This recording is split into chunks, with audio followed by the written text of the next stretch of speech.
Welcome, my name is Mortimer Deadfellow, Lord of this eternal dusk.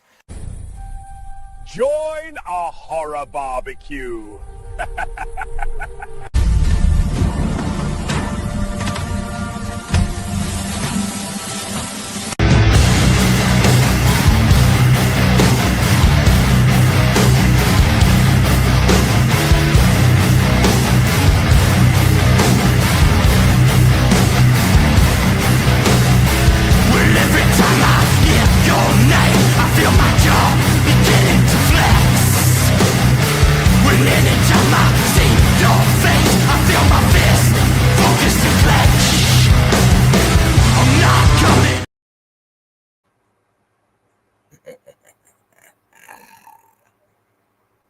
Well, hello, demons.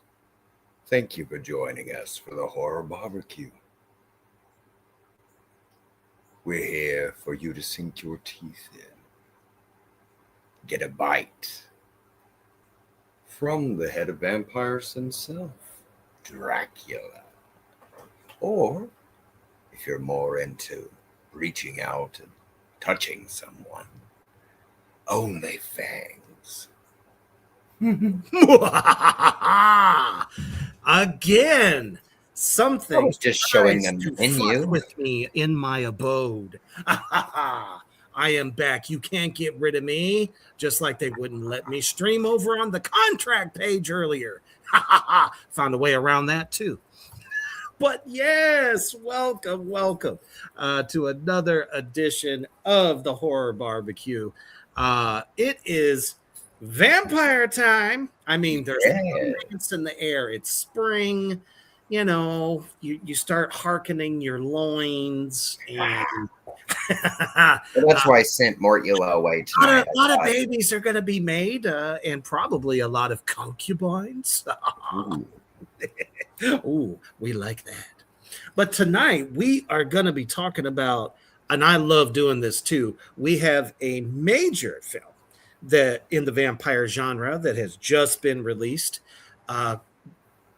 for lack of a better term, Dracula, and they call it Dracula 2025, and I absolutely hate that shit. But at the end of the day, it is Dracula, and man, there's a lot of mystery surrounding that whole film, and we're going to talk about it. But this is a European-made film, and that is what I love most about it. Right. And if you haven't seen it yet, hopefully we can inspire you to check it out. Starring the great Christoph Waltz and Caleb. I could barely fucking read that. Caleb Jones, we'll just say that, Caleb Jones. And, you know, I have to say, pretty brilliant for the most part. Interesting take. Actually, that's my favorite aspect of anything. And both of our films tonight do that. Oh, absolutely. They give you an original take and an original direction to go with something, because we've had vampires for centuries. And we all know that in independent film, there has been every single type, you would think, of vampire film, whether it be more drama, thriller, suspense, or comedy. Right. And we have a comedy one for you tonight. And I absolutely fucking love it. And I have to say, Paul Ragsdale has definitely out fucking done himself. And thanks to the great Joseph Williamson, we're going to be also discussing Only Fangs, because goddamn it, vampires gotta, they gotta pay the bills too. You gotta eat, man. I mean, you gotta eat, and sometimes you gotta finesse them. You gotta, wine and dine them and bite them. Pretty much, yeah. Hey, look at that! It rhymed. Woo woo. But that is what we're going to be discussing tonight in great length. So this is the time. And I'm looking at Facebook right now. It's showing that we are live on Reapers Underground Facebook page. So let's fucking go. Share this shit out anywhere and everywhere. Join the conversation. One of us. Yeah, exactly. Come on, join us. We're going to have a great time tonight. And we want to hear from you, the great demons and addicts out there in the Black Flame universe, what you think of these films. And if you haven't seen it, we're going to make damn sure to let you know where you can. Yeah, no garlic necklaces, remove all crucifixes. Right. Don't imbibe any. Exactly. My exact point. Don't imbibe, holy water while around a vampire. It's not. Not a good thing. It's the one time, okay? You go on a bender one time, and he don't let me live that down. It's okay. It's all right. He's got to let you know. I respect his work. Yeah, absolutely. But before we get to all this madness, we're going to take a quick commercial break to our newest sponsor at My Sublime Prince. Check it out.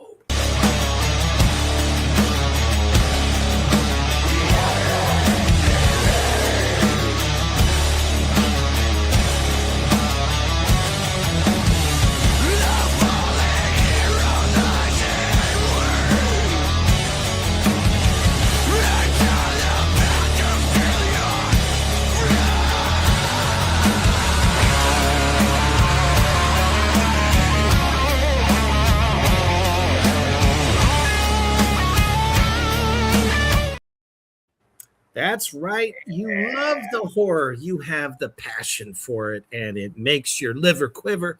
Now wear the horror. At My Sublime Prince, he will literally take any design, whether it's original artwork or create something for you. High quality, low price, fast shipping. All right. Great quality too. So we are most definitely on Reapers Underground. Thank you, Facebook, for not trying to fuck with me a second time. But I'm not exactly sure about the counterpart here. Nope. We did not end up live on Black Flame Entertainment. So sorry about that, but definitely share this out, damn it. It's time. It's Thursday night. It's early weekend. And it's time to sin in epic fashion. So it's dead men talking about dead people. Exactly. Josh, what's going on, brother? Good to see you. Nate, what's going on? Got a few people missing tonight. Hopefully they will make their way to us. I know Tyler was having a real bad migraine, so he might show up or he might not. But he took something for it, so he was waiting for it to kick in and give him a little bit of relief. So I think he went and saw the right mad scientist. Was it? Well, as long as he, didn't go for the white powder. I don't think it was. Because, any mad scientist, got to be careful. Stay away from the powder. It's odorless, tasteless. Right. Sometimes it can even put you to sleep forever. Well,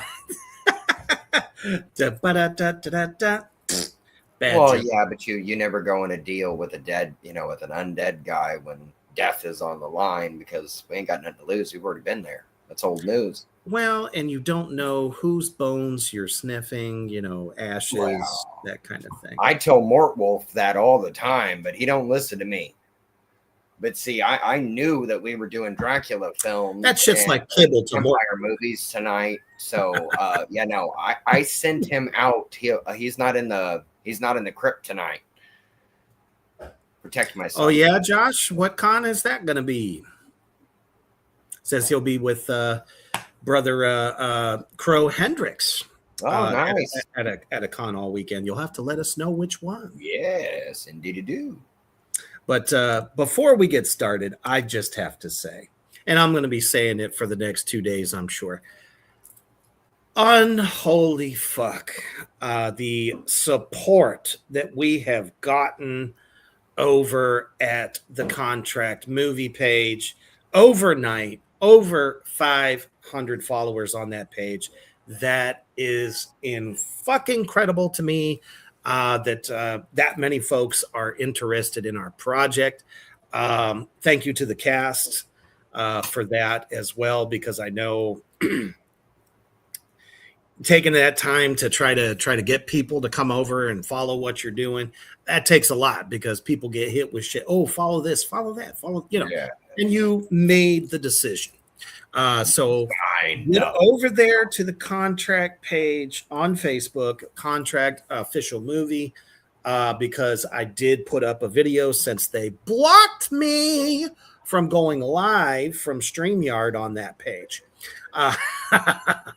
That's why I was kind of pissed off about what happened at the beginning of this show. But there is a giveaway, and the first 5 souls that say, I want one, and I'll know who they are because, comments are in succession. So the top 5, the first 5 are definitely going to get a signed promotional, the contract poster signed by me. And I will get those out. And big announcement, t-shirts are coming. Might want to snag one. My Sublime Prince is going to handle all that tasty goodness. It'll only cost your soul. Yeah. I mean, just a little slab. Just a little slab. Little toss In back. a tad, a little prick of the finger. No, I'm kidding. Seriously. I'll get you but you're gonna love it. So out of fucking nowhere, and I literally mean this because there was no promotion, very little marketing of this film, and honestly, I don't know if they intended to bury the movie or maybe the studio just didn't care for it. I don't know. But the performances of the actors and we have a cast of some brilliant actors. This is very much a European version of Bram Stoker's Dracula. And when I say it's different, it's fucking different, and it's brilliant. It's as different as the Voyage of the Demeter is compared to any other Stoker story. Which I thought that was excellent because you turn Dracula into a creature, like literally a bloodthirsty monster. There's no debonair prince. There's no love story there. Because he hasn't had enough blood yet. Well, that too, but it's like it. With that one, it made me think of that. It's like, what would he have done once he gets to the end, right? And gets off the boat. It's like, is it going to be a man, or is it going to be, like something climbing up the wall? Just, I'm going to find Mina and just eat her. It's like, that's my happy ending, The crazy part but of it. Nosferatu reminds me of the modern Nosferatu. But also reminds me of the idea of Mimic, if everyone has seen that great creature feature back in because he's pretty much all creature all the time. There's no love there. There's no romance. Right. Yeah. And let's face it, he never was intended to be. Not exactly. Yeah, not exactly. And that's the part that's interesting. No, you're right. You're right. Dracula created his own allure like that, and it became like in the lexicon of everybody that, Dracula can just make you go, oh, hey, he's hot. Wow. Yes, my con. Whatever. Well, in House Calm, in so many of these films that they always go with nothing against my British or English actors, because I love them, but they always go for one of those actors instead of somebody more from Eastern Europe that has that. That's true. No, that's true. And I feel like they kind of nailed it this time. Well, it's kind of interesting too that you say that, because if we go back to Universal, Bela Lugosi. Oh, starting out with Bela Lugosi. They hit it right there. You nailed it with a guy that was talented enough before he even came Dracula, portrayed Jesus Christ on stage. Like seriously, because what you were dealing with a real actor, and then you gave him a story of this count cursed to live forever. Yeah. And it's like, but if you're lonely as hell, forever can be a pain in the ass. It's like, very much so. It's that's in the same instance. This even gave me vibes of Beauty and the Beast. And that is the one thing, and I gotta say, like, move over, Frank Langella. Nice try. But this particular adaptation focuses so much on the love of his wife. Now, that is something they did touch upon in Bram Stoker's Dracula from the 90s. It was there.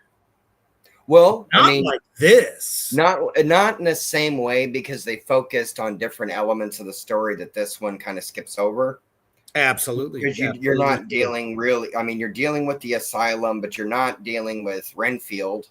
Nope. Because there is no fucking Renfield. There's no Renfield. They kind of evolve a character from Lucy to be both.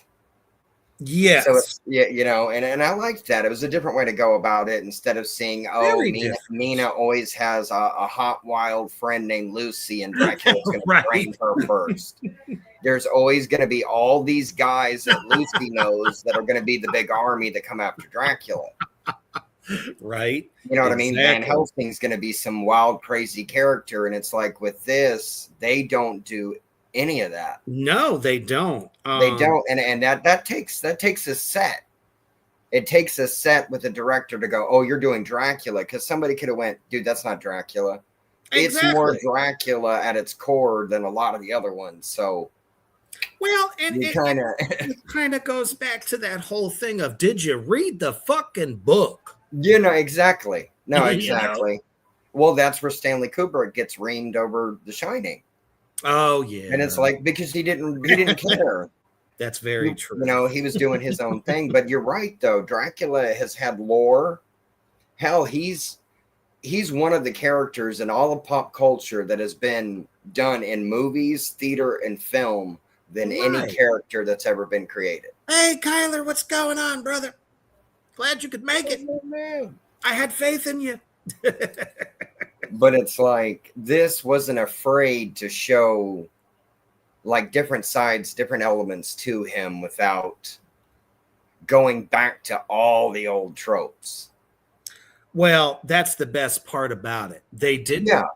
They kind of like were influenced. No, exactly. No, there's nods to the Dracula films that came before it. By the Bram Stoker's Dracula from the 90s. But they didn't fucking steal it. No. And I agree with that. No, it was not a carbon copy of the film at all. It flowed. And that was what I was concerned about. No, me too. Me too. And it's like, even with Nosferatu, the modern one, right? It's like, we got some quartz cock, but still, that was pretty much the only different part, besides the fact that he was a master sorcerer at the same time. I loved that part. No, it was. I wasn't against that, but it's like what you said, and I agree. As soon as I saw, Tyler, thanks Satan for modern medicine. I agree. Oh yeah, glad it worked. Yeah, exactly. But it's like, as soon as I saw his castle, I was happy. Yeah, because sometimes they kind of mess with you. Yeah, it's like, I want to see Dracula's castle, and you go, "Yep, that's Dracula's castle." Yep. Very much kind of gave me the vibes of Hammer Horror of the Dracula film. Yes, very much. See, that's what I liked about it right out of the gate. Oh, give me tons of that. Well, it gives you that European feel that you should have, since it's a story about a Romanian prince. Exactly. That can't die. So it's like, if you ignore that culture, you're ignoring so much about who Vlad Tepes was to begin with. And everybody knows, they want to say, well, it's not him, and Stoker and them want to go, oh, it's not about him. It wasn't him. Bull crap. It was completely based on the fact that he would impale his victims. Yeah, exactly. And a note was thrown into the castle telling the princess that he had died, and she did, in fact, throw herself out of the window of the castle and fell to the ground. Now, but that's not how Dracula went out. Yeah, no. From what I know, he got out, or he got taken out by his brother, which is another nod. Radu. Yeah, exactly. They joined the enemy. Yeah, he did exactly. And hey, Achilles, all the way from Scotland. Yes. Yeah. Good to see you Good again. to have you, brother. We were in each other's mind. Yep. We're going to put that to rest right now. There is no Van Helsing in the equation. Nope. Not whatsoever. You get something so much better. Yeah, I agree with that. Honestly, because, that was one of the things that always kind of bugged me a little bit. And they did better with his background in the 90s, Bram Stoker's Dracula. Yep. That he was a doctor of rare blood diseases and all kinds of stuff like that. And and he was a madman himself. He was kind of a madman, yeah, because Van Helsing's kind of wild in the book. And I already knew Anthony Hopkins was going to add a flair to the character because it's Van Helsing. Same thing as you're playing Dracula. You get the chance to play Dracula, show your ass, be creative. Like the Netflix, the Netflix Dracula. We get in my opinion, and I'm sure a lot of people will probably shit on me for saying this, but in my opinion, Christoph Waltz is in fact one of the greatest German actors of modern times. I think he is at the top. And, American audiences first really came to know him through the film Inglourious Bastards. Yeah. Because let's face it, he's a good villain. Shit. But also he in Django, and it's like even Green Hornet, because he wasn't afraid to be funny too. Nope. He's kind of a master of every genre. No, he is, and that's the thing. Well, he even did that. What was that movie? With the AI robot girl. Oh, Megan? No, Alita. Oh, that Battle Angel or something. He's like a robot, like bounty hunter doctor thing in that. It's like he's a chameleon, like you were saying. Mm-hmm. And to get the character of the priest, it's like you said, it's like he takes care of just one Van Helsing, but where it makes sense to where it's been centuries of people putting work in to try to figure out 400 years of what this affliction is that keeps hitting people. Is it spiritual? Is it medical? Is it both? Right. What is it? And it's like, I really liked that. And I think a lot of people that are clergy actually will like his character. Oh, I agree. And we love this too. Of course, we love when our priests get corrupt, but yes, that is so true, Kyler. Only when horns come out of their head, and they make deals with us. But well, I mean, I like that when you have somebody that is like supposed to be a spiritual person in your whatever faith, and they don't. That's like the rock you can't shake. Right. They stick to it, and it doesn't like, matter. No, they exist, and you need to know this. But that's the thing, yeah. But it wasn't being, we're gonna pray him away. And it's like, and it's not, you can't have a conversation with God. Yeah. He wasn't really churchy. Exactly. That's what I mean. But he wasn't full on Hugh Jackman Van Helsing either. So awesome. Achilles says, I recently watched Dracula 2025 and I liked it. Yes, sir. Right. Yeah, because it's different.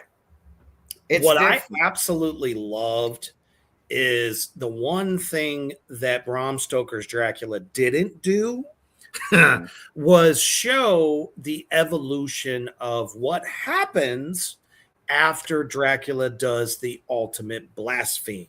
That's true. And in No, this that's case, true. he learns over time that, well, and by throwing himself out a window 15 times, and his castle, mind you, is very high up in the Carpathian Mountains. Right. You're gonna splat. And I was like, dude, I'm getting a little bit of Evil Dead vibes because he's literally just meow. See, meow, to me, you know what I meow. got in a weird way? I didn't get Evil Dead on that, which is a surprise. I actually got like almost like I felt like that would be something Ash would I want to do. say, well, like Tim Burton, you know, it's like Edward Very Tim Scissorhands or something like that, because he's so alone, he's so sad, he just doesn't want to be alive anymore without her, and it's just, but he can't die. Right, and he like, keeps trying to do. It's like I'm not trying to make more vampires right now. I'm not doing anything like that. My heart's broken, people.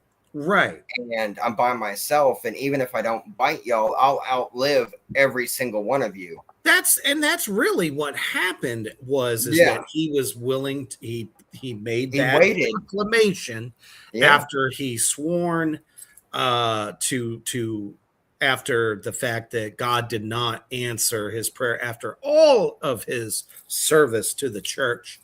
And I thought that priest right there was into the really too, fucking good, because he was cool. He absolutely embodied what those priests were like during Prince. Exactly. Reign.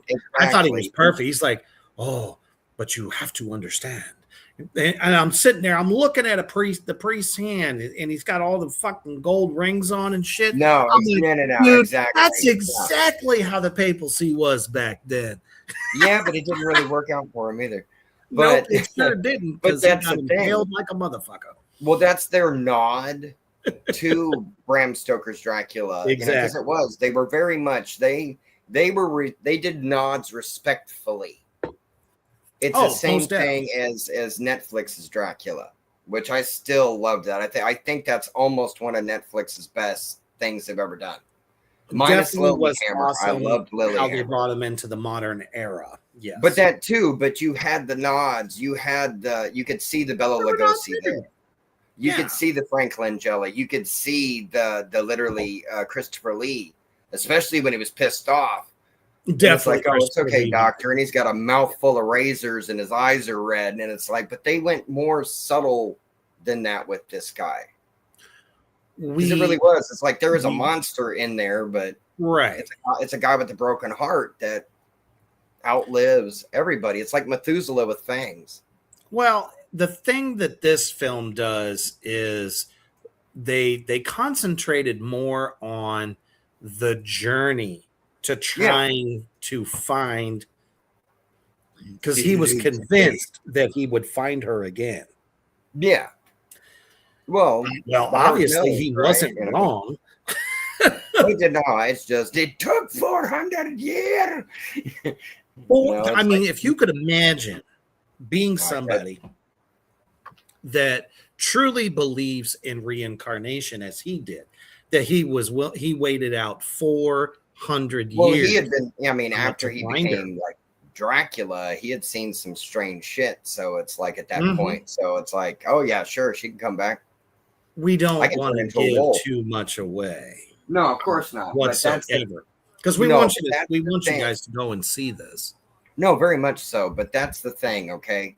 The best way that I could prepare somebody to see this without giving anything away at all is go with how Guillermo del Toro worked his Frankenstein, to where it's gothic. I would have to agree with that. Yeah, it's more about the heart of all of it. Not really, he's that big lurking monster. He is. No, but he is, but he isn't. He's not. No, exactly. He's a prince with a broken heart searching for his soulmate that he already met and lost. And I have to say, shit, I got to get his name again. He was an interesting choice to be Dracula for me. Because because his name is Caleb Landry Jones. No, he did. He surprised me, but I would not have picked him initially to be Dracula. No, because I would his not. look initially, you're like, that's Dracula, you know? But then you Yeah. see him like this, and you go, look at that fucking skull features. The big eye sockets, like, you know, almost like Yeah. what you My would only expect in problem. somebody from Romania. Big True. thick A couple eyebrows, times though, he gave me Babadook vibes. little bit. Just a little bit, you know what I mean? Just a sprinkle here Just and a there when he taste. was like in a room and he had the top hat on and the coat, and it's like, dude, that's the Babadook. What the hell? Well, and the worst thing of the film, the only thing that I am not a fan of, is why they decided, after it's already been parodied by the great Leslie, why the fuck do they keep giving the old man version of Dracula this? Stop it. Yeah. It's kind of like, I don't know, Dracula version of Geisha. Yeah. No, yeah. Because I was thinking it's his Queen of the Damned look. It's like, why? Why? I mean, you know, did he just magically put his hair up like that? Because, No, you know, I doubt it. I'm wondering have a either the thing. gargoyles did it. Ah, And yeah, man, it's like funny. Then they don't show you the behind the scenes where Dracula's got barrettes all in his hair and stuff, and his hair's getting all done up by the gargoyles. Or he had one of the people that would be fucking amazing. I would have loved that. like the gypsy warriors he employs, just doing his hair up in curlers. It's going to look great, master. I promise. You're going to love it. This gave us some traditional vibes, and I have to say, I think in the Fang part of it, that well, they should have went with Horror Jack. Well, duh. But I think they were trying to more so replicate the Fangs from the Christopher Lee Dracula films. It's very, very close. I've put the two against each other, and yeah. I absolutely loved the armor that they had put on Caleb. I did, minus the helmet. You didn't like the helmet? I didn't like the helmet because I'm like, is he looking through that thing's nostrils, or it's like he can't see anything but right in front of him.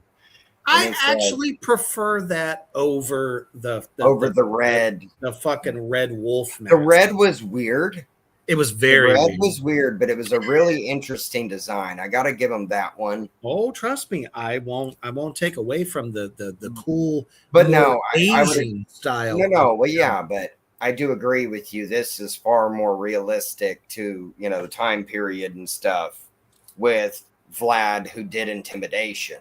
Mm-hmm. You know, it's like I'm the son of the dragon, literally. You know, and it's like, and they like he said, he had battled and fought for the church to protect them from you know, Turkish invaders and stuff like that. And it's like, and then you're not going to keep your promise to me now?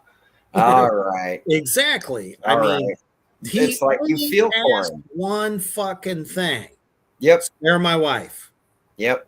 Spare my wife. Do what you want to me. Just spare my wife. And I mean, that scene where I don't want to give too much away, but how the priest in that scenario meets his end was so fucking epic. I literally stood up and clapped. I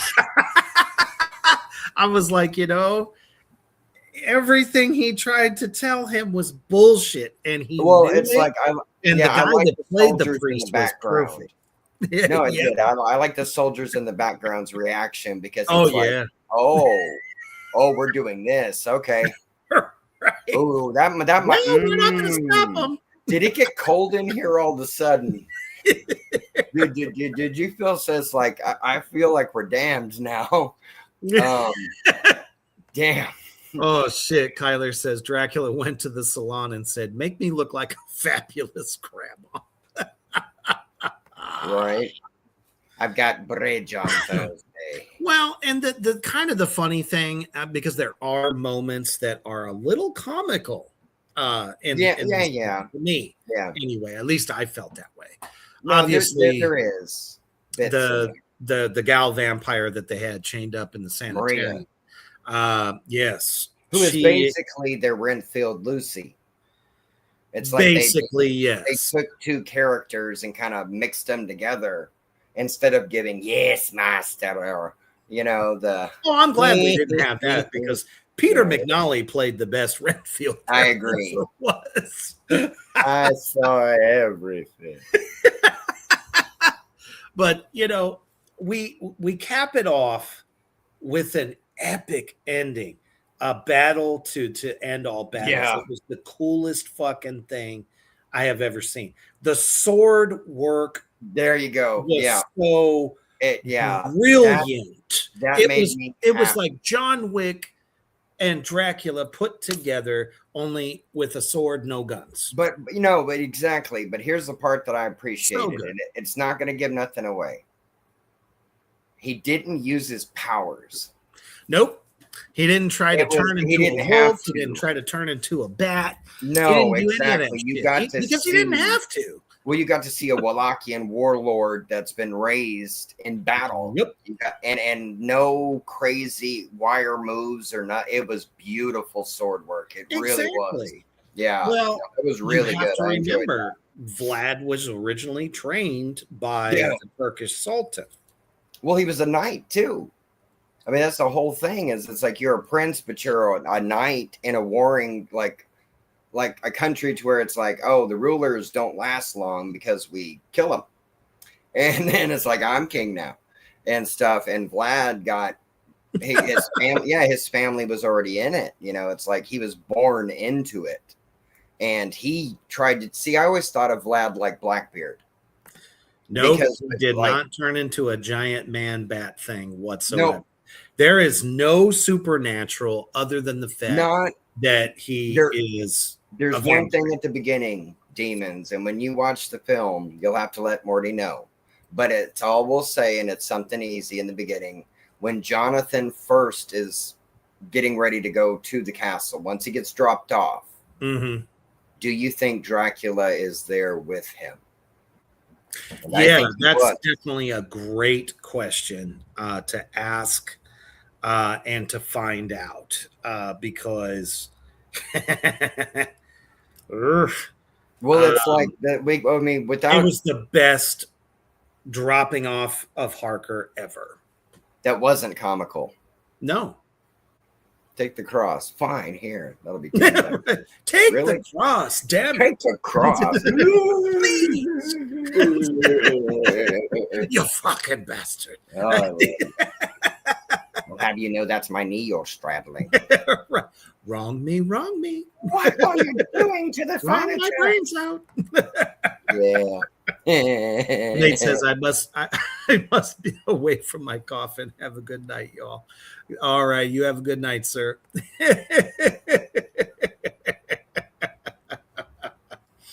Oh my goodness. But unreal. So many moments in this film is going to kind of turn your head around and kind of really, like I said, it takes you more on a journey and not the journey that you're used to, which is why there's a huge part of the film I'm not going to mention because take away all the traditional conventional shit that you're used to seeing. That for the Bram Stoker's Dracula. Story. Yeah, and it's going to blow your mind. The acting is fantastic. Obviously, locations are chef's kiss right there. You know what I'm saying? It's kind of hard to beat that. And same thing that the modern Nosferatu brought. Oh yeah, real. Actually, that was the best part. Well, that's like what it was, like you were saying for R.I.P. Man. It's like it was. You could feel the locations, and it's like you're able to find ruins and shoot. It's like a real space. It's like it gives off its own vibe, and that's the other part that we have to mention, without giving anything away. Right. But Dracula's curse it's like it's not just him, it's whatever is around him. Where he calls home, everything is broken because he's broken. Mm-hmm. And I liked that. And that's where I got the Beauty and the Beast vibe. It's like, no, this entire place is fucking cursed because he's cursed. It's like there's a big middle finger point right down at his castle going, yep, he's damned right there. Yeah, no. Nope, don't let him in. He can't die. No. You know, and it's like it's an interesting way to do it to where you feel for Dracula and he's less of the monster. Right. And I love that. I thought it was cool. Very much more human side. And that's what I liked about the priest. He was very more. Christopher Waltz brought a realness to the priest. For real. And that was good. Yeah. He was both. It was really kind of cool because usually you don't get a priest that is so fucking intelligent on both ends of the spectrum. Yeah. So he's got the scientific mind and he's got the supernatural mind. He's like, no, fuck you. This is real.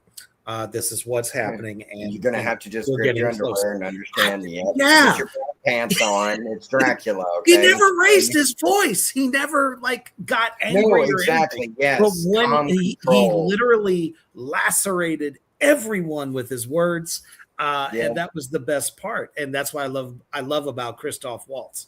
Fucking amazing. Yeah. No, I loved him in Django. I loved. Oh man, Dr. Schultz. I loved him in that movie, you know, but it's the same kind of performance. Exactly. It's like he took the chance to be Van Helsing without being Van Helsing. It's like an order, but it's not like, oh, it's going to be Hugh Jackman. It's time to armor up, get my steampunk stuff on. It really wasn't. It was a priest, not even trying to destroy him, to understand him. We'll go that far. Yeah, exactly. You know, because you'll find out that he truly was the source of that vampirism. species. Yeah. It's like and for 400 years they did not know who that was. Exactly, and it's like that yearning. It's a big mystery. He's like, I'm going to be the guy that figures it the fuck out. Right. You know? I got this. Sit down, kid. I got this. Oh my goodness, yes. And again, Zoe Blue, who is our Mina / Elizabeta, obviously, Prince Vlad's wife. She was incredible on both ends. Yeah, everybody did brought in great work, and it's like because and I'm sure a lot of our, you know, our English demons will know that too from some of those older films like that. When you're doing the old school like Dracula era, everybody's all staunch and proper and everything like that, and it's like that's not real of how people would act in a situation where people are, you know, getting their throats torn out and stuff, you know. Definitely. And this at least felt like, yeah, we know we're dealing with something insane here, but we keep seeing stuff that's insane, so we're gonna go that route and figure this out. And I liked that. Oh, you know, it was less like, oh, you're a madman, you're crazy, and it's like, did you not see the chick crawl up the freaking wall and bite the guy on the neck? Did you see that? And it's like, because if not, I'm not in this party hunting the vampire no more because y'all are blind. So gonna get my ass next. What do I hear? Oh my goodness.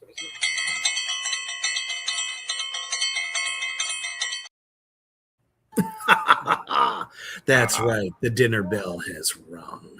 The skull-o-meter on this particular version of Dracula, I am going to have to go a 4.8. Cinematography and phenomenal. All of the instances of practical effects over the top, fantastic. This film did not rely on CGI at all. Yeah, no, it didn't. It doesn't feel like that, and I appreciated that. Yeah. Me too. They took the flair and the flash The away. costuming, the set direction. Yeah, Absolutely. There wasn't one thing that wasn't cool. No, I would say even we could say that this one is actually more opulent set designs than the one from the 90s was. Oh yeah, definitely. just in a couple scenes. Mm-hmm. You know, and they weren't playing around in the 90s, hence why this one is honoring all the Draculas that came before this one. So you got love for the character. You're trying to tell your original story within the Bram Stoker vein of the character, you know, and I appreciate that. He was still ruthless. He was still he was still the monster, but at the same token, though, I mean, he's a hopeless romantic. And this is literally the first time. I mean, it's first time that they really focused on the human side of Dracula. Yeah, they touched on it in the 90s, and this one really touched on it. Yeah, but this one filled in. It. There was too much shock and awe, and unfortunately, Keanu Reeves trying to be British. That was bad. That was so. Oh, I didn't like Winona Ryder's British either. No, I liked Lucy. But at the end of the day, though, he still sold it. But Lucy in that red dress, man, you got to watch out with her. The werewolves come out. I mean, when you get fucked by a werewolf, you know, you get some points there, right? But that's what I'm gonna go with. Obviously, soundtrack fucking phenomenal, choreography, and you'll see what I'm talking about. Yeah, when you guys actually go and watch the film. The choreography, that was some seriously amazing shit. Yeah, that's what I'm saying. This wasn't a waste of budget. You see the budget. And the fact, and the last thing I will say about this film, the fact of the lack of marketing and promotion shocked. That is kind of strange to me too, is it really did kind of be the underground Dracula movie when we've seen a lot of vampire films coming out. Oh yeah, late, you know, like major budgeted films. Not even in the indies. Yeah, we got our vampires, of course. Mm-hmm. You know, which we'll get into in a minute. But so Luke Benson, bravo. Major films, like even Nosferatu, but that was still telling the Count Orlok story in a different way. Luke Besson, my bad. You know, and they did the same thing with this. It's like they told Dracula their own way. So yeah, totally, I can get with that. I'm gonna personally myself, I'm gonna go 4.7. Okay. There's a thing about me. It's like the thing about the 90s is I liked them really showing Dracula's abilities. Yes. I mean, I did too. Well, it's because what makes it refreshing not to have it sell the film. No, I mean, it was refreshing not to have it because it's not that they didn't have the acting, but the main guy, you know, our Dracula character is conveying a lot of what's going on and how he feels in his face and in his emotions.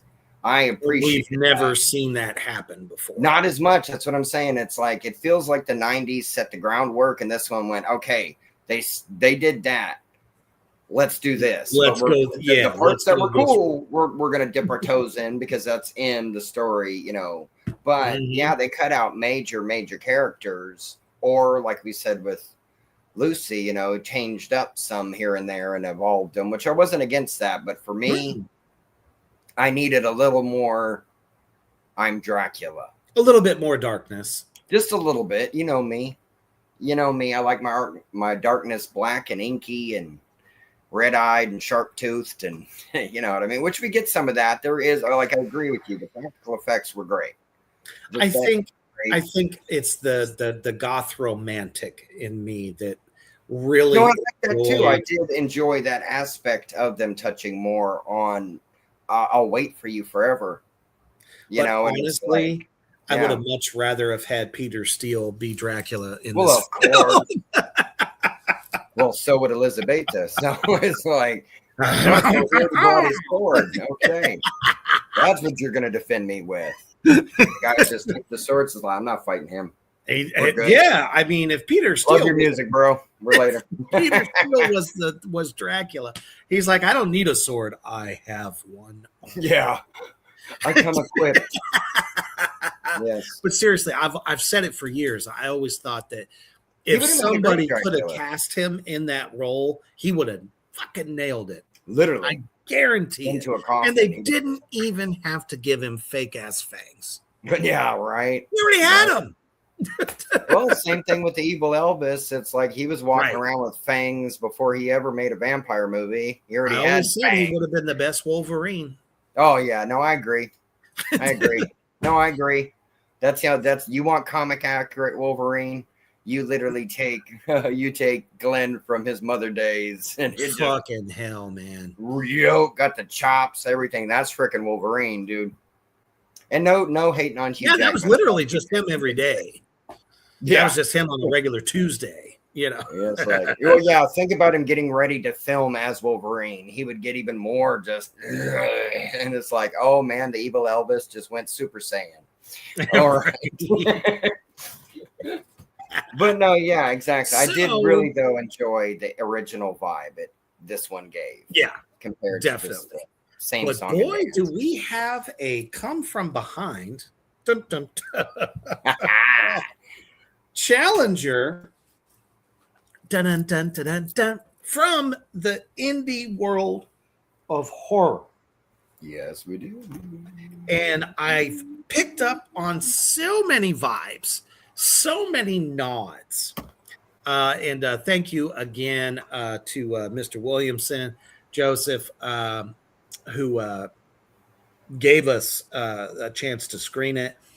It actually far superseded my expectations of it. Hey, Amanda Carter, what's up, girl? Says, hello, y'all. My apologies. I'm late. Was chasing my dragon lady of a turkey off her nest in the woods.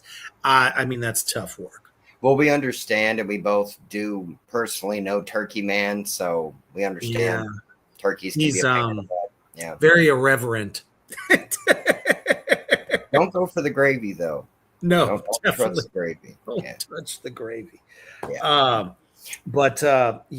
Again, I have to say, this is the first time I've ever seen any work from, I think it's APF Films, Paul Ragsdale.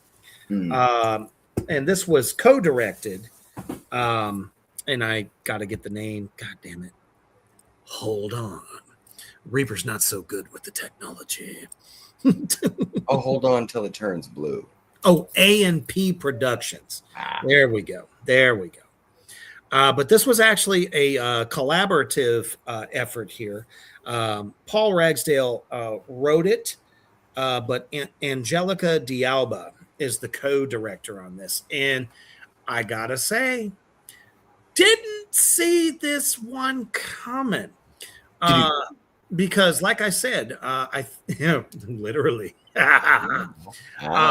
Got to pay extra for that. What I was thinking we were gonna get, we actually pleasantly got a different thing.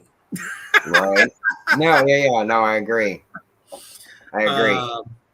So we're looking at Only Fangs by Paul Ragsdale and excuse me. Whoa. Souls are just keep trying to come out of my body. I get that way. I'm huffing all fucking day. You know, there's the idea of grave huffing, and let me tell you, it's not fun. Right? Yeah. Not good for your health. It might help me. I could fumigate my lungs for the moths. Oh, sure, that's a great way They'll to get just move back in. This is quite a cast. Yeah. And I have to say, and I've seen Drew Marvick in other films, especially the great James Dean, who did Triple Xmas. I loved him in that. I thought he was hysterical. And let's face it, because to see him, yeah. you take this guy, his stature, you would think he would be, the best villain ever. Yeah, no, You know what I I'm can saying? see. We were actually, commenting on this together as we were watching it. It's like, this motherfucker is huge, right? What the hell? Amanda says, wait, nope, sorry. There we go. Oh, my hubby and I met Kane at the con on the 11th. Not sure how we got there. I mean, that's awesome.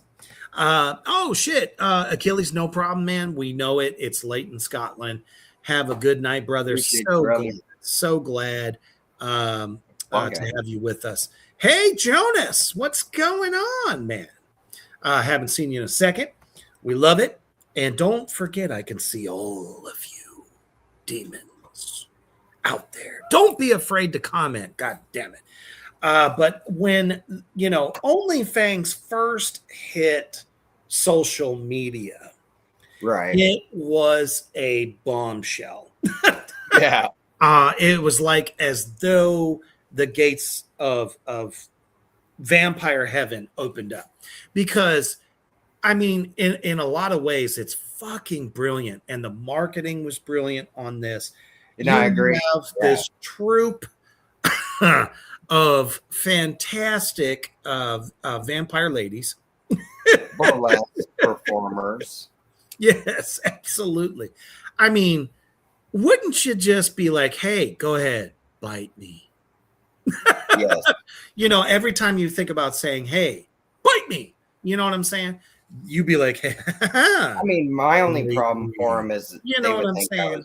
Beef jerky, so it couldn't have come literally at a better time. Wrong show. I'm so sorry. Because at that particular time, OnlyFans was starting to become the butt of every joke.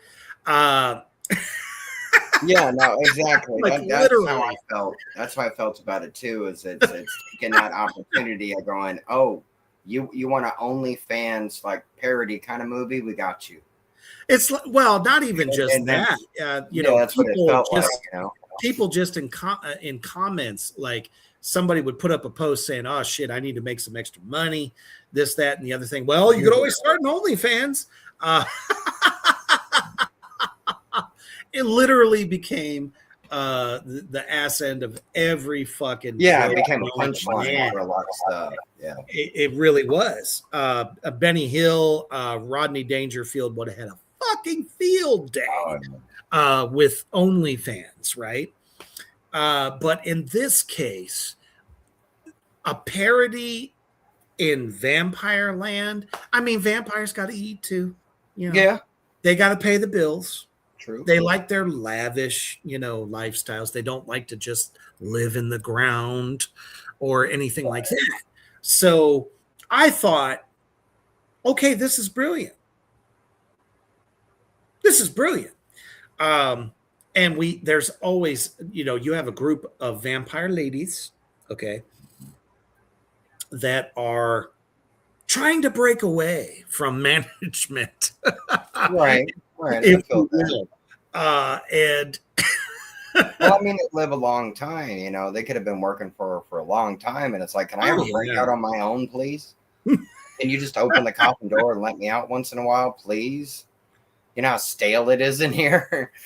Well, when management is telling you this is what you're going to do, and suddenly, I mean, if I would say if I was a vampire in that situation, I'd be like, you know what? We could do this shit ourselves. You're right. Right. We'll figure this shit out. Yeah. No, I agree on that. It's like, why do we need you again? Right. Plus, the guy was a fucking bastard. He wasn't exactly. Yeah, he didn't treat him right either. Yeah. No. Like, so you shouldn't be like that. Right. Kudos to those gals for wanting to get out of there. Oh yeah. really shows balls. Right. Exactly. I'm trying to find the guy's name and I can't find him. No. Shit. Well, so obviously in a revolt, the gals decide to take him out. And well, they should have made sure that they finished the job. That's the problem with vampires. You know what I mean? You got to make sure it sticks. Don't stick, you're kind of screwed. Well, and I think in a couple of ways that, you know, they were probably thinking, well, if we kill him all the way, maybe we'll lose our vampire lives. Right. It could have went that we'll route. Go back to human. We all go. Especially since, you know, the film starts out 100 years ago, and then we suddenly come 100 years later. Right. And, you know, if I was a tattoo artist, I don't know what it would be like tattooing undead skin. Right. Would it really take? I don't know. I mean, possibly. I mean, it's not going to heal.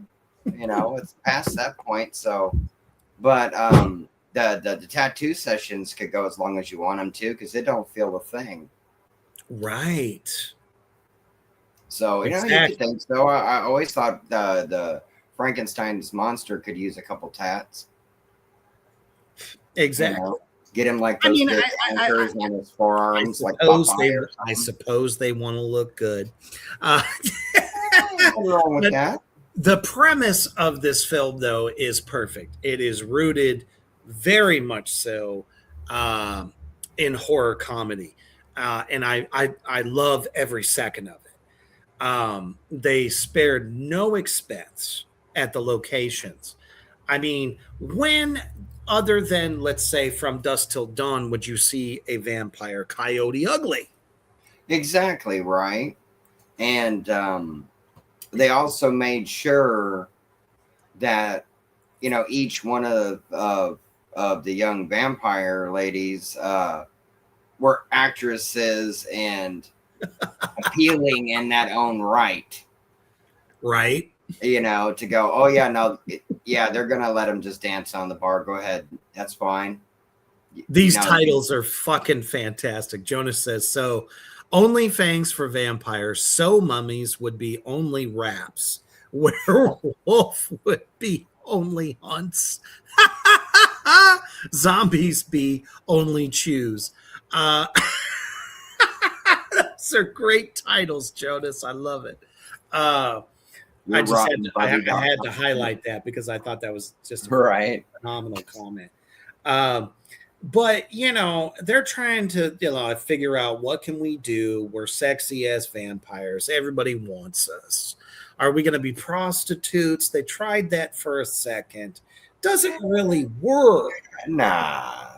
Because, you know, you can only Night Stalker that shit. You know what I mean? I really felt like that was a Night Stalker moment in the film. But again, it took balls. It did. Well, literally. Yeah. Right off. And I thought that shit was hilarious. I'm like, damn, get you a mouthful. Let's go. Well, that's how you get the beans without the frank. Maybe she just needed, you know, some digestive, you know.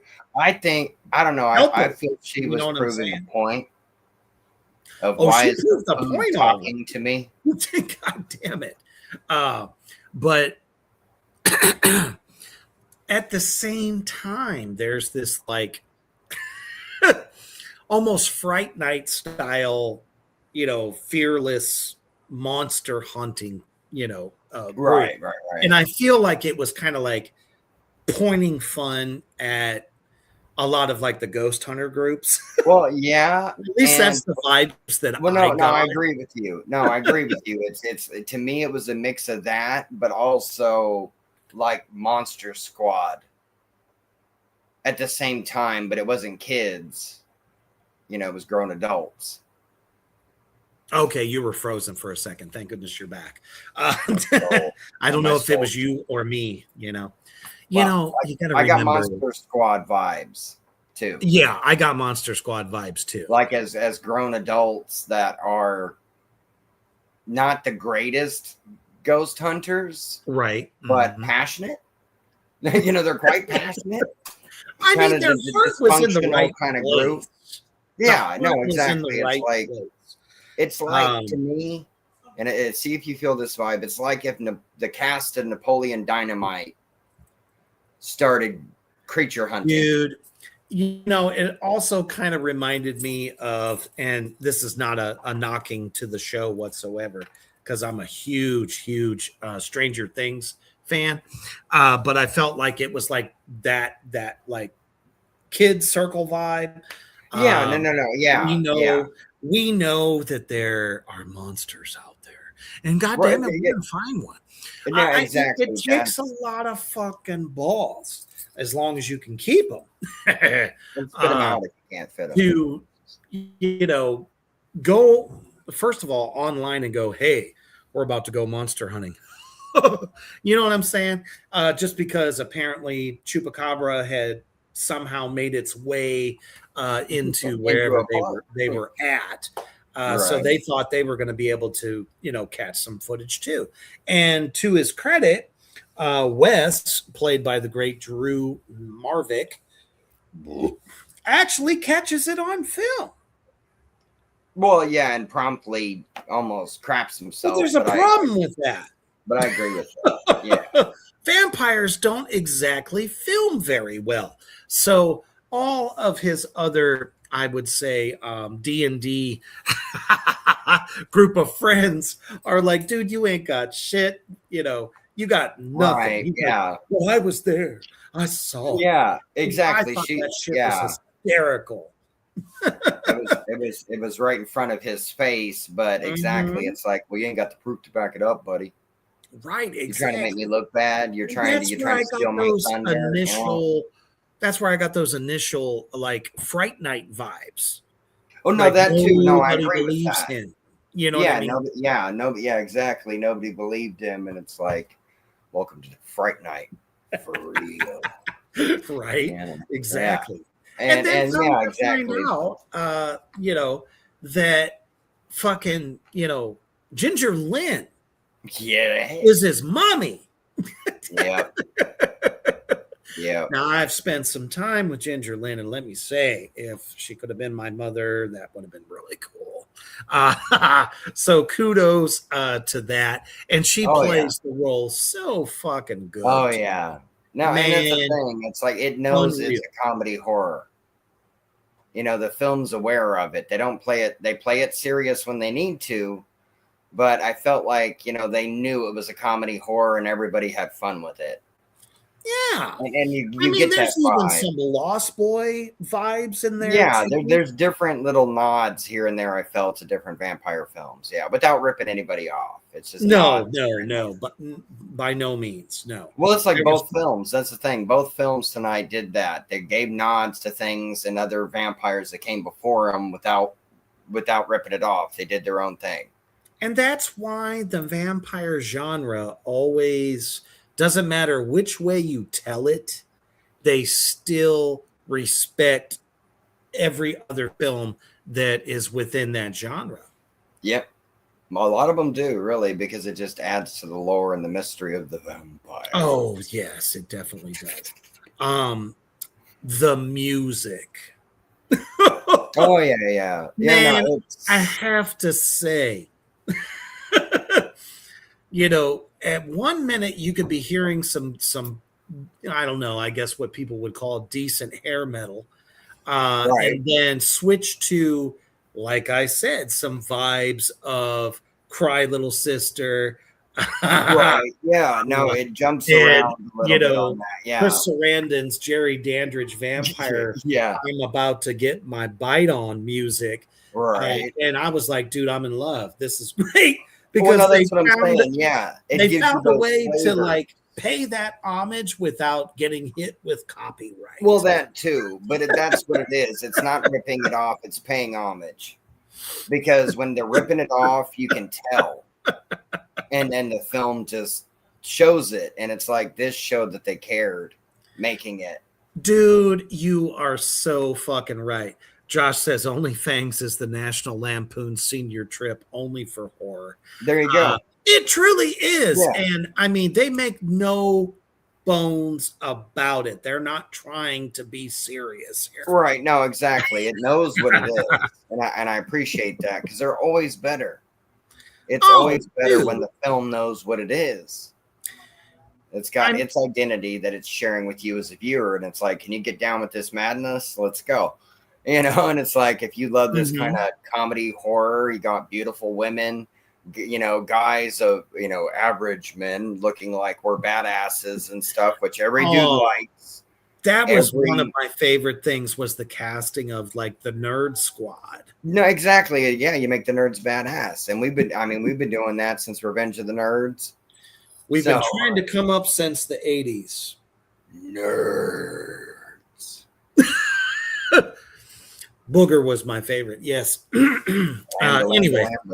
And of course, Mr. Carradine, rest in power, sir. But damn, just a really good cast. Yeah. You know, obviously you're going to have your favorites. We have our favorites. Right. There were standouts versus non-standouts. I like casts that can do that, though. Or you can share. Yeah, because you get to. Yeah, it's like I didn't hate their performance, but I really liked these ones or things. You know, it's like you get to go, oh, you know, and it could be the whole reason you watch the movie again. Is their performance, or you watch it more, and then you find out, well, I do kind of like that character too. And it's like, it's one of those films where it's like, I think the more times you watch it, I think you'll start liking, oh, it's like, oh, I see what they did there. And you'll catch more things than you might have just like the first time you watched it. I definitely have to say that Kansas Bowling, who plays Reese, really did a phenomenal job as kind of like the newest vampire. The newest, the newest bride without being like the Dracula bride scenario. Yes, exactly. Yeah. And you know, it's like she's trying to please the gals that you know, are kind of like in the leadership. Right. You know, you're always going to have a little bit of, you know, stress between, oh, who's running this shit and who isn't. Yeah, right. Especially while they were trying to form their plan, like for their future, like what they could do to survive. Yeah, it's like you get that tension, and it's like no. But it's like when they're all on the same page. Yeah. Run. It won't help you, but run. You can try. I mean, I probably would warm up the blood a little bit, maybe. I don't want to give too much away because we want you guys to see this. It was very well funded, very well received, and it really legit is a good time. I have to say. It's a popcorn flick. You sit there, you watch it, you eat your popcorn, and you laugh your ass off. Smoke your devil's lettuce, maybe have a shroom or two, maybe you know, have your favorite cognac. This is definitely a party film, in my opinion, because there's so many good flavors. The comedy is good. There's not exactly any type of like lame lines. It doesn't dull either. Right. Yeah, exactly. It's not a one note through the whole thing, which I appreciate very much so. You know, it's like you said, there's no like introspective different flavors and vibes. I have to, you know. But it's not a film where it's like, oh, I feel like I have to study a research book to understand what they're talking about. Right. You know, it's like it knows what it is. It is a comedy horror called Only Fangs. And that's all you need to know to get you going. They need a job. Right. Wes needs a job. You could lose a couple pints. Because, you know, his whole Monster Boys, you know, series is not doing well. And Well, you need monsters. he's a great, like kind of like director slash filmmaker. Yeah. So they get together and it's like, boom. This is what we should be doing. You Let's guys make some money, yo. Let's make some money. And the next thing you know, OnlyFangs becomes like the new hit thing in the realm. Yeah. Of, I guess. See, and that part, that aspect of it made me, it wasn't the same, but it reminded me of Zack and Miri. Because it's like the underground thing that they were doing. It's like he said, his stuff hadn't taken off, and then once that happens, like you said, it's like it's the new. Yeah, it's like it benefits everybody. So it's like, there's a budding romance there too. Right. You'll have to you'll have to watch that to find that out, because we're not going to give it all away. Demons, damn. No, can't do that. No. Oh, that's cool, man. Well, it could be our love of the grave. I would very much take OnlyFangs over zombie strippers. It's the only thing I can say. There are some brilliant performances, I would say, in zombie strippers. Of course, Robert Englund being the clubbing. Wow, I mean, he's fantastic no matter what he does. But I thought there was some seriously like lags in that film in order to fill time. No, I agree with that, and I'm sure most of the demons out there. I would go OnlyFangs as well. I would sink my teeth in. This one moves a little faster. It really does. No, it does, and I agree with that. It doesn't get stagnant on you. It does. It keeps it moving. It's not lurking, just sitting there waiting to just chew on your face. It also gives you a little bit of twists and turns, kind of like Buffy the Vampire Slayer. Right, but also not afraid to give you that gore that you want. No, that's the next thing we were going to touch upon. I did. The vamp kills are fucking amazing. Love it. Yeah, no, they did great with that. I appreciate that. And we know Morty loves his practical effects as well as Reaper loves his practical effects. We all love practical effects. Gotta have it, because if you don't, I don't like it. And no, I thought they did great. It's like what? Josh says zombie strippers definitely made me think twice about taking a stink face. If you know, you know. I mean, you gotta watch out. There's cake, and then there's undead cake, and then there's undead fudge cake, and then that's just because you want to make sure they're about 50 years in the ground before doing such you don't want cheesecake now. I mean, you don't want cheesecake. There's a whole lot of coagulation. The other problem though that I found with zombie strippers, think about it. You gotta wear a bib, and my problem that I had with zombie strippers is when they're swinging on the pole and parts start flying off at the audience. Ooh, there's not much thing, after the time she's done. Vodka and cognac as a fusion? Ooh, I'm intrigued, and would probably put me to sleep for 100 years. Wow. But I like the idea.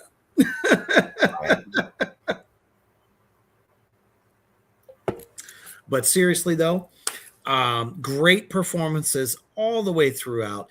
I thought the indoctrination, initiation into the girls' vampire circle, the ritual. They try to do it multiple times with Jessa Flux's character.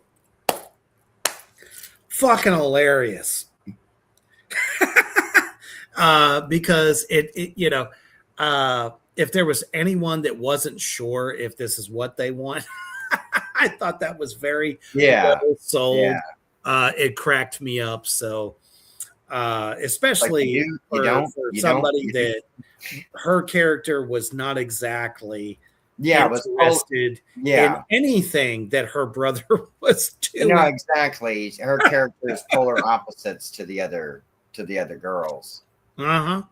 So yeah. So that was a nice twist. Amanda says, I'm simple, coarse banquet girl here. Nothing wrong with that. Hey, Emery, you made it. What the fuck? Really late.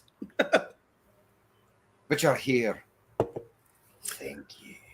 Exactly. Oh my goodness. Unholy goodness at that. I just realized that we didn't play the trailer for Dracula. So we're going to have to hit you twice in a row before we make the next Skull-o-meter. But a couple more things, though, that I wanted to touch upon is that, man, you know, Ginger Lynn is so much fun. Yeah, I have to say it again. She is so much fun. And I've met her in person because I was her body double in Grind. And she is just a sweetheart.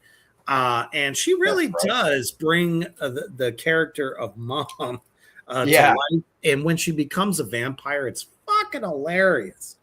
That's the one spoiler I'll give you. But it's a worth it spoiler. But I thought that particular scene was just epic. Great, yeah. Between the dialogue between her and Drew, I thought that was really fucking good. Great moment, and there's a couple of moments, especially that epic battle at the end of the film. Gave me Buffy the Vampire Slayer vibes like all the way. And I think that was maybe intentional. But just, I mean, that's a testament to, you know, a good script. Right. You know? Yeah. And having fun with what you're doing and your subject matter, you know, it's like, okay, let's do this. That sounds good. You know, it's like it's that indie flavor. You know what I mean? It's like, you never know what to expect in an indie film. And that's you could tell that everyone was having a good time. Yeah, exactly. I love that. Super important. Hey, that's the trauma number one rule, man. You take care of people. You take care of your people, take care of property, and then try to make a damn good movie in tiny little print. And that's exactly why we put this on for tonight. He says, can we show some love for Paul Ragsdale? That dude can write and tell an awesome story. All his movies have been top notch. Oh, exactly. No, exactly. That's what we're doing. Exactly. That's exactly what the fuck we're here for. The dude has written a great film. It's very well directed, cinematography. Like I said, all of the locations legit. We got some Lost Boy vibes in certain scenes as well. Different nods here and there. Don't want to give too much away. Yeah, we really don't. We have to be a little vague here. But we're going to show you right now, demons. If you are just kind of coming into this for the first time and weren't there for all the hoopla in the beginning, we're going to show you the trailer for Only Fangs right now.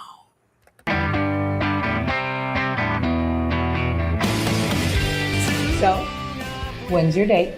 In about 30 minutes. He's a really nice boy. Remember, don't get attached. Whoa, what the hell is that? Holy shit. Holy shit. Scarlet! Did you get him? Yes, I got him, but then this guy saw me in the park and he got away. What do you think? It looks like a scrambled porno. Is that a nipple? No, those are teeth. We'll fucking get him. Nobody will ever hurt us again.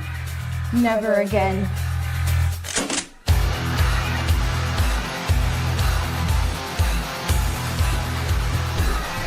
Who are they? Look, I know it's blurry, but I swear to God, I saw that creature eat this dude's face. You like that shit? Oh, I love creepy stuff. Monsters, movies, conspiracies. I love it all. Let me give you my card. If you ever need any video work, just let me know. I build websites. You know, us entrepreneurs got to stick together. You know, Scarlett had big plans for this place, but I think I messed them all up. But I think when she sees what we've done, she'll be happy. What are we gonna do?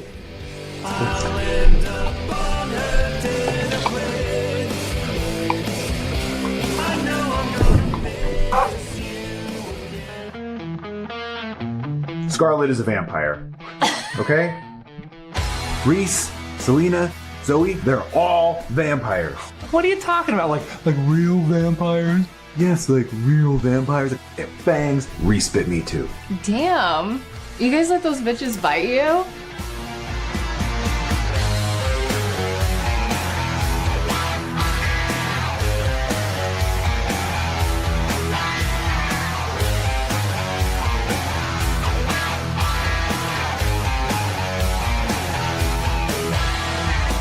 Cool, so what time does the drug-fueled crazy blood orgy start?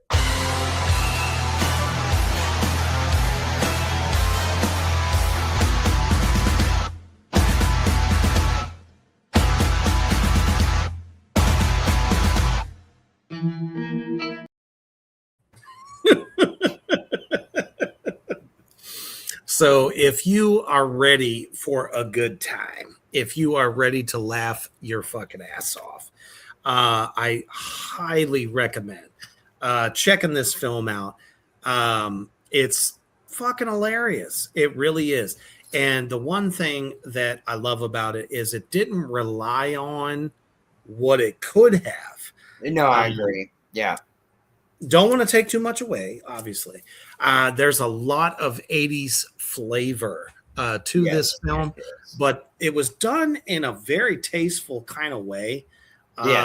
More playfully, I guess. Yeah, no, I agree. And I think that was the brilliance of the marketing of the film, too. So, Paul Ragsdale. Yep. Kudos, brother. Got to give you kudos for that because I think everyone originally was thinking, oh, I'm going to see fucking all the time. It's like, no. It's like, we're going to tease the fuck out of you. It is not that kind of film. And like leave you with the blue balls until go in the beaded section in the back, sir, to check out. Right, exactly. It's kind of like ID you gotta, throw the quarters in there. You gotta come in the top hat, well, not the top hat, but the fedora and the long brown trench coat. Yeah, I'd like a ticket for what's back there. Never mind Father McGinty sitting in the front row. He'll be nice. He has a season pass. Right. But exactly, it's not that kind of film, and I appreciated that. It made it more entertaining and more original. I liked that. I love the way Jonas just put this. Drink, dine, and watch. Yeah. Get your charcuterie board. Have a couple of good, glasses of red. You were in my head. Oh my goodness. I just rhymed for the 500th time. And I wasn't even trying. But seriously, that's what this film is. This is something fun. If you're thinking it's going to be serious and it's going to be vampires, seductive. Nah, you get some. You'll get a little bit. Get a little bit. Just your gullet is still going to be like, you know what I'm saying? The liver is going to quiver. No, exactly. Yeah. If you were going to go like with a 90s reference, it would be Beavis and Butthead laughing. Seriously. Yeah. In the best of ways. So yeah. Again, I agree with Josh. The cinematography kind of reminded him of Nightmare Sisters. Yeah. Yeah, I can see that. Yeah. I can see that as well. Yeah. But the one thing that we forgot to do, and I want to make sure that all the demons and addicts out there in the Black Flame universe, yes, I can see you. I want to make sure that we show the trailer for Dracula 2025. Much more on the serious tip, but I think you're going to get a better idea of what we were talking about with that film. So check that shit out right now. It has been studying this for 400 years. And you're the first to have captured a specimen alive. These creatures are the result of a divine curse. What exactly did I capture? A vampire. For 400 years now, we've been looking for the source. Here you are. He comes to find his princess. Count Dracula. Centuries ago, I asked God for one favor. I will fight in his name, but I ask him to spare my wife. He took my princess. Tell your God that until he brings me back my wife, my life no longer belongs to him. Pure souls can be reincarnated.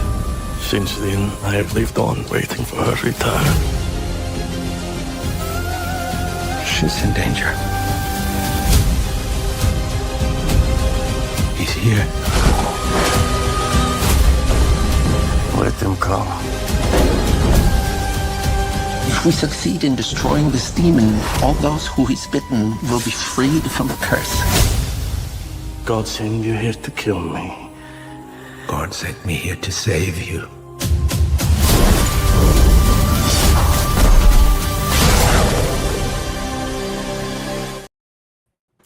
Pretty sure you would have never heard Van Helsing say, God sent me here to save you.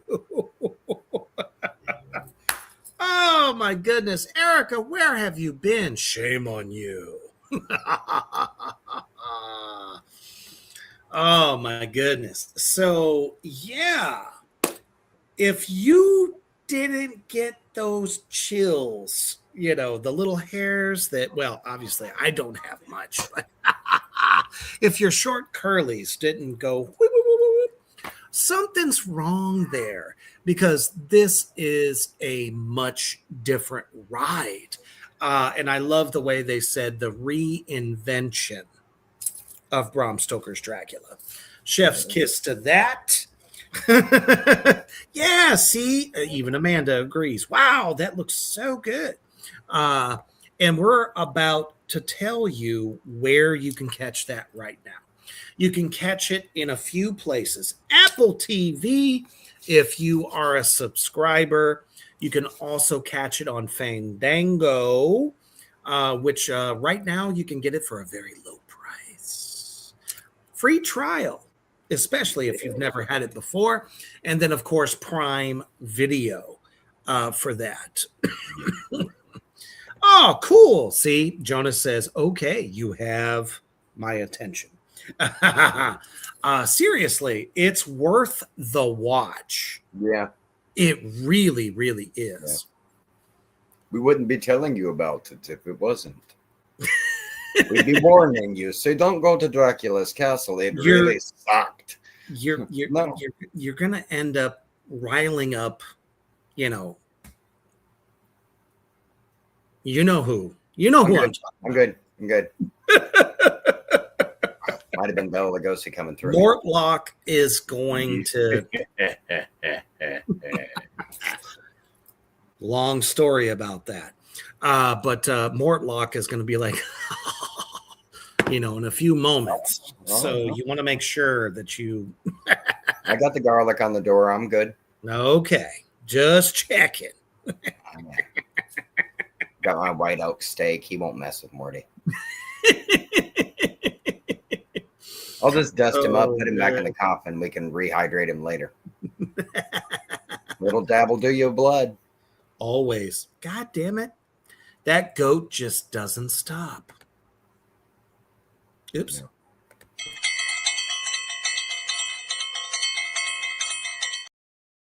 I told you. He's, we got him chained up in the back. But you put the bells on him from hell itself. So, man, he's noisy. But I mean, he wants his skull ratings. I understand. He does. I think I will start off mine this time for only Fangs. Go for it. I'm going to give it. I'm going to say 4.6 and a half skulls. Woo! Yeah, because I could have used more blood. They didn't. Yeah. There is blood, but I like my blood. No, I thought everybody did great. I thought it was really funny. You know, it knew what it was. It didn't try to you know, it joked around with you because that was the point. You know, but it didn't get old. It didn't get slow. You know, it picked up the pace. You've only got slow moments that lead into something quicker pretty quickly, and I appreciated that. And of course, we had very titillating performances, so works for old Morty. Exactly. Exactly into the nipple, not into the nipple, but around the nipple. You know, but it works. You know? We've got hot vampire chicks. What are you going to do? Right. Lizzie says every single time it takes me a few to realize the skull-o-meter, and it's not the Mothman. No, that's just because she stalks the Mothman from time to time. Exactly. Yeah. Erica, definitely go back and watch the rest of this episode. Yeah, especially I really think you'll like Dracula as well too. Yes. Yeah. They go. No, I think that's a solid fucking rating. I really do. Oh yeah. No. Yeah, it's no hate at all. I thought they did great. Definitely. Wait a minute. Someone is chiming in. He wants to say something. Okay. So, I mean, I can't stop him. He's my boss. Yeah.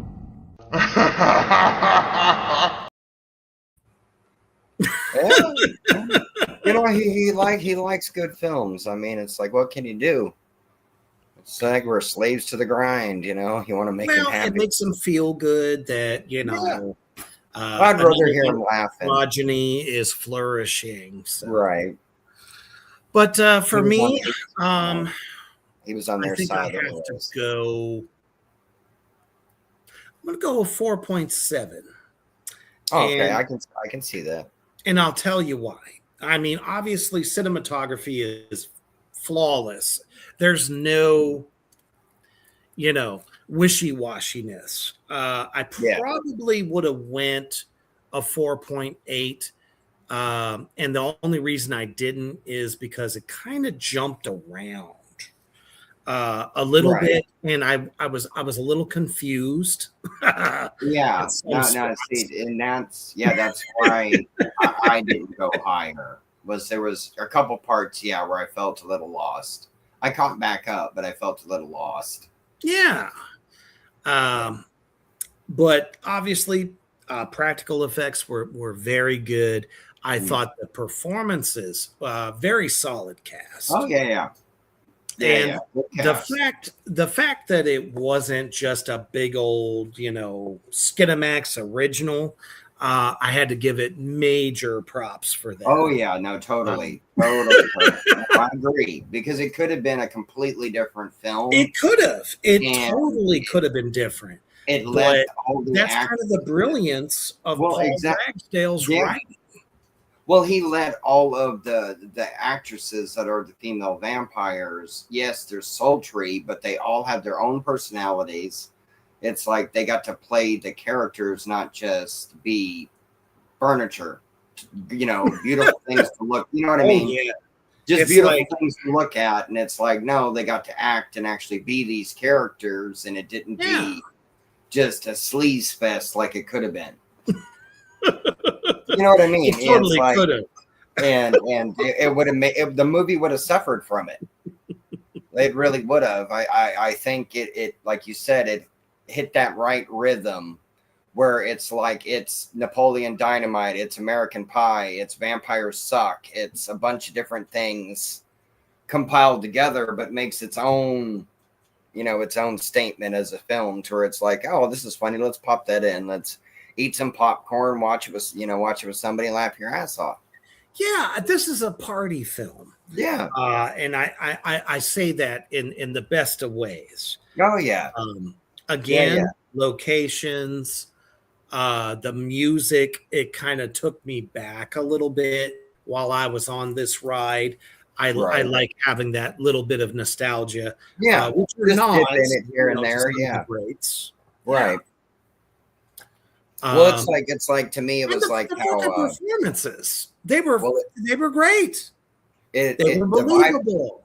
well, the nods for me felt like Skate to Hell did.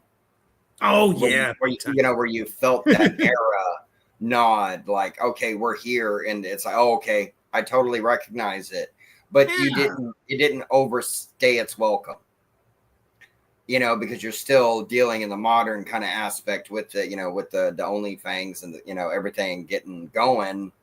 Mm-hmm. So it didn't date it.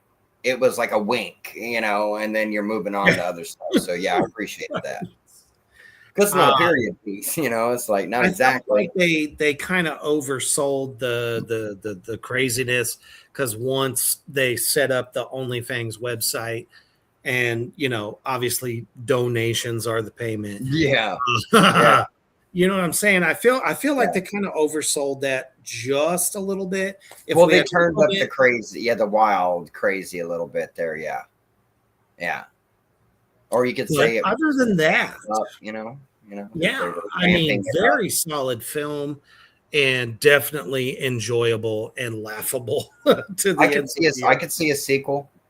Yeah, I could too. Most def. I could definitely see a sequel for it. So yeah, they kind of leave it that way too, which is right. And Drew was really funny. He played just being that crazy everyman that's almost like most of the characters like Adam Sandler writes for. As he's it's that vibe he's bringing us, like, that guy's gonna stop the vampires. It's like he should be like giving he's going to join or running a hippie lodge somewhere in the woods, or chasing Sasquatch. And it's like, well, he was kind of chasing Cobra, so that'll work. But Drew's great. Exactly. It's like everybody, they did really great with the cast. But hey, I mean, he found his monster. Hey, there's nothing wrong with that. I found my monster. She redecorates my inside of my house with cyanide paint, and now we have Mortimer. So. That was the beginning of my undead life. So, but I still love her. Still married to her. So, yes. Josh says they teased the please, but had no sleaze. It got 4 points. There you go. Goals. Yeah, exactly. Yeah, no, I agree. What has Reaper been saying forever? Friday the 13th, part 6 showed the world that you don't always have to have the skin, so to speak, you don't need excess in order to make a fantastic fucking horror. No. Well, exactly, too, because it's like, we'd rather see the gore. Well, I think a lot of times the actresses would too, because it's fun. You get to play with the effects. It's like everybody would enjoy that on the film set. It's like, why wouldn't you? But it's like, I think, and I'm speaking for myself, just as an actor, I would rather play a character that doesn't act like they make the dumbest decisions ever. You know what I mean? Just naturally, unless I'm in a comedy, right? And in this, it's different. Especially if clown dies at midnight. Well, we make some pretty dumb decisions. Yeah, well, I mean, that clown's insane, but that's all I'm gonna say. Right. But always have to keep him tight-lipped. He's in good hands. But I think Josh totally said it great. It's like it gives you the tease, the flirt, there's still beautiful women. You don't have to see them completely, let them play the characters, get involved. Yeah, let their talent really and then you don't realize it's like you're not going to go up and be like, oh, hey, pretty lady, how you doing, when she rips your face off and eats it. Right. You know what I mean? Fangs, it's in the name, man. I tried to date a vampire once. That didn't work out. It's great. Too many holes, man. It's like you give them the illusion that they're about to get down and enjoy you. The vampire. But instead, they're going to enjoy you in a different way. Exactly. And if you're really fans, you're giving back. Most definitely. Yeah, definitely. You can bring the sexy. You can bring that flavor, that desire. as AB Amanda negative. says, you can point to the fact that sexy is happening without the in-your-face skin. Yeah, definitely. It's not always necessary. Don't get me wrong. I always love a pair of twins. I really do. Well, no, that's what I'm saying. It's not that we're not knocking that at all. But and it's we like, enjoy it. if it happens by mistake, let it make sense too. It's if it's like out of nowhere, now that's fun. But if I can literally say, oh, they're going to come out, it's like, okay, all right, well, go ahead. You know what I mean? The 80s films that I've always enjoyed, it's like they were always by accident. Or, or you think you're going to get your groove on, do you? And then Mrs. Voorhees fucking spears you in two. That's you know true. what I'm saying? That kind of flavor. Yeah. But, I mean, well, that was the thing, too, it was like, make it make sense. Always. And this that did that. Always make sense. So I appreciate that. Yeah, that's why I tipped my dome to Paul Ragsdale on this, because very much so. Really, you did a fantastic job, because most of the people that I have always seen things saying about the film before it was even made, brilliance, sir. Yeah. Brilliance. Oh, very cool. Amanda says, I did, however, love the tattoo on her back in the family business, though. Yeah, I know what you're talking about. Don't get me wrong. I still enjoy a nice set of top. See? Exactly. It's like, hey, if it happens, great. If it don't, speaking of which, in the family business, though, that's the same kind of way as you use the beauty to, it's the honey to lure in the fly before the fly gets guillotined. That's the best part. It's like, oh, I know I am the bud of your desire. Exactly. I'm about to fuck you up. Yeah. It's like you think you're about to have a good time, and then she pulls out a chainsaw, and it's like, so great. Yeah. That's not it's like, all right, well, I'm glad you think you're going to have a good time, but guess what? That's going to leave a mark, So, but yeah, no, I like that. Never forget me. I love a good power shift like that. No, exactly. Yeah. It's like, So thank you all so much. This has just been incredible. The vampire genre is very near and dear to me and my brother's hearts. And it's cool, huh? Throats. Well, yeah, that too. Very near to the throat. I have other places, just saying. Go for the devil. Don't be afraid to, monopolize a little bit. Inner thigh. Right. But go a little John Carpenter's vampires there. Dude. All day, every day. Griffith. It's like, I'm stuck on the ceiling, girl. What's up? How are you doing? Right. Vampire master stuck to the ceiling. What's up, girl? I mean, all the way to Nicolas Cage in Renfield, It's like, so you're thinking about, going legit. I don't think so. Yeah. That's the best Nicolas Cage I can do. Thank you very much. I'll be here, for the rest of eternity.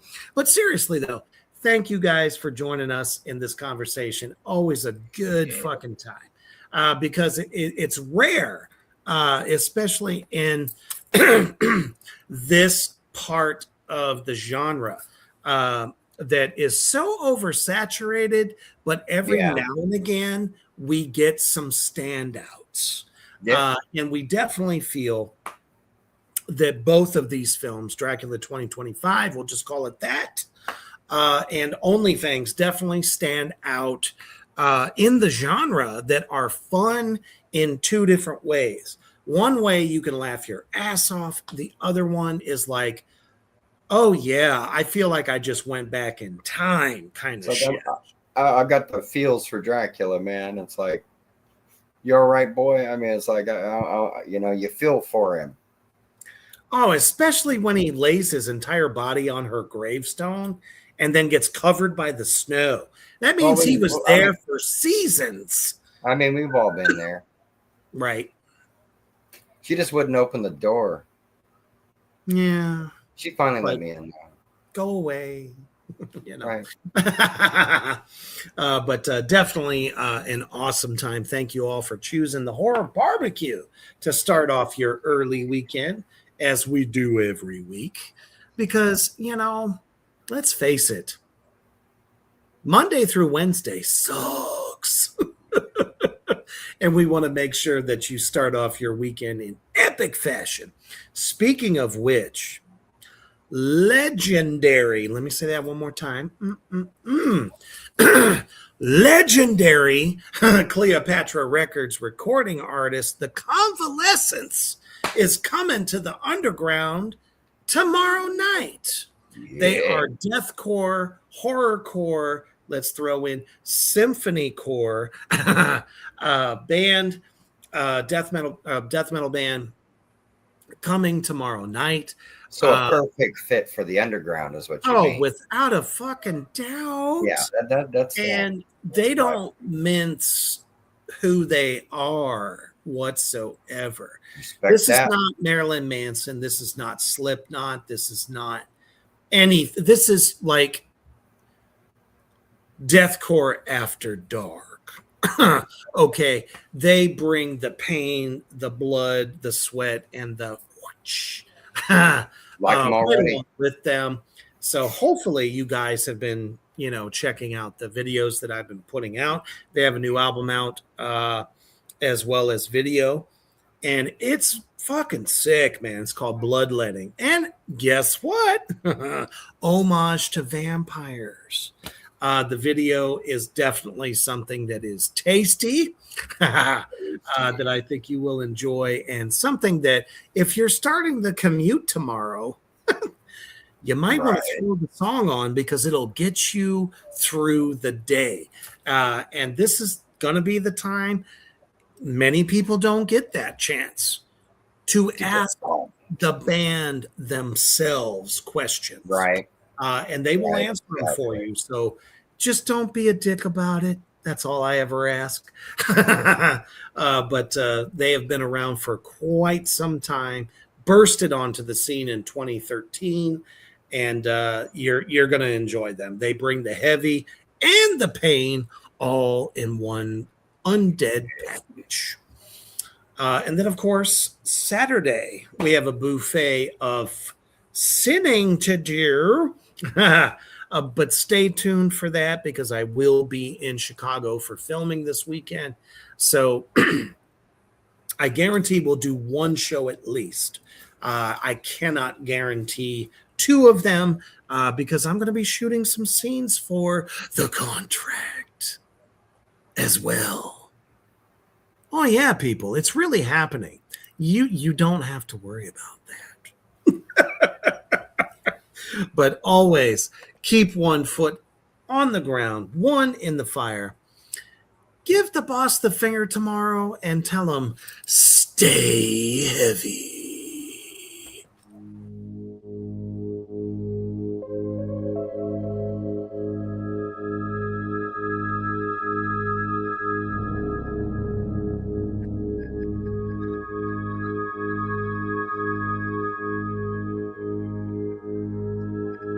Thank you for joining us on Rebirth Underground. Stay tuned for more from Black Flame Entertainment.